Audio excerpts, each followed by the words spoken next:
हरियाणा विधानसभा में शीतकालीन सत्र के दूसरे दिन भी कई अहम मुद्दे सदन में गूंजे।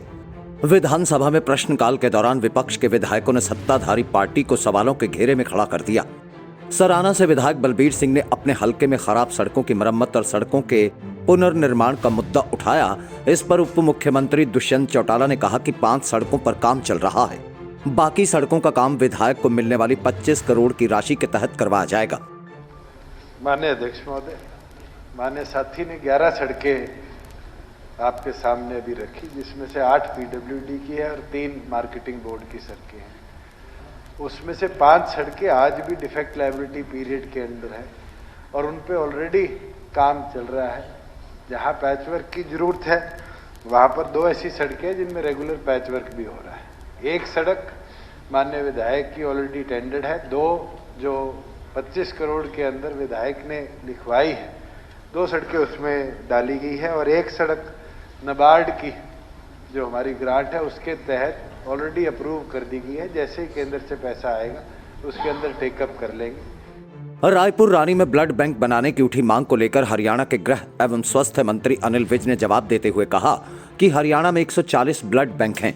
इस वक्त हरियाणा में पर्याप्त मात्रा में ब्लड बैंक मौजूद हैं।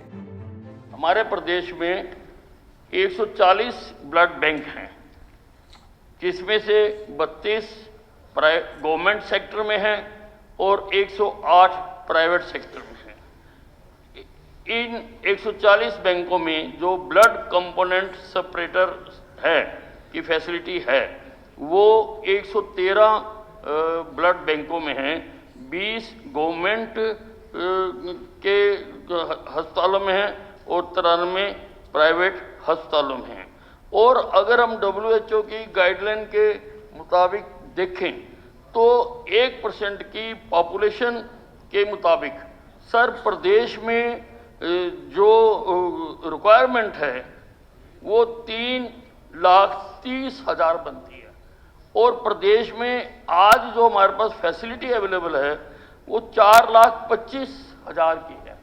तो मैं समझता हूँ कि हमारे प्रदेश में ब्लड बैंक का सफिशिएंट मात्रा में रादर अधिक जो है वो यहाँ पर एस्टेब्लिश हुआ है। विपक्ष की तरफ से किरण चौधरी ने शिक्षा नीति पर सवाल उठाए। अनुसूचित जाति के छात्रों को छात्रवृत्ति न मिलने की बात कही गई, जिसके जवाब में शिक्षा मंत्री कमरपाल गुर्जर ने कहा कि 83,834 छात्रों को छात्रवृत्ति जारी कर दी गई है।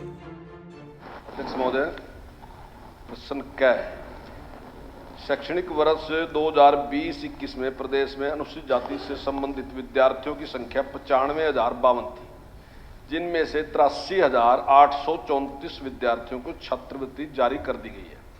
हरियाणा के सभी जिलों में 11,218 विद्यार्थियों को छात्रवृत्ति जारी नहीं की जा सकी, जिसका मुख्य कारण विद्यार्थियों द्वारा ऑनलाइन पोर्टल पर अपनी जानकारी सही ना भरना है। सही लाभार्थियों को छात्रवृत्ति प्राप्त हो सके, इसके लिए छात्रों से ही जानकारी ऑनलाइन पोर्टल पर भरवाई जाती है। छात्रवृत्ति प्राप्त न होने वाले विद्यार्थियों की जिलेवार संख्या सदन के पटल पर रख दी गई है। इतना ही नहीं, मुख्यमंत्री मनोहर लाल भी इस दौरान फ्रंट फुट पर नजर आए।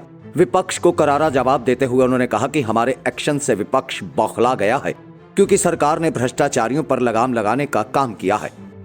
मेरे विपक्ष के लोग ये हैं और कह रहे हैं कि पोर्टल वोटल सरकार भी पोर्टल से चला लेना, विधानसभा भी पोर्टल से चला लेना। विधानसभा तो नेवा से चल रही है, ये पोर्टल से ही चल रही है और ये पोर्टल तो खूब लागू करेंगे।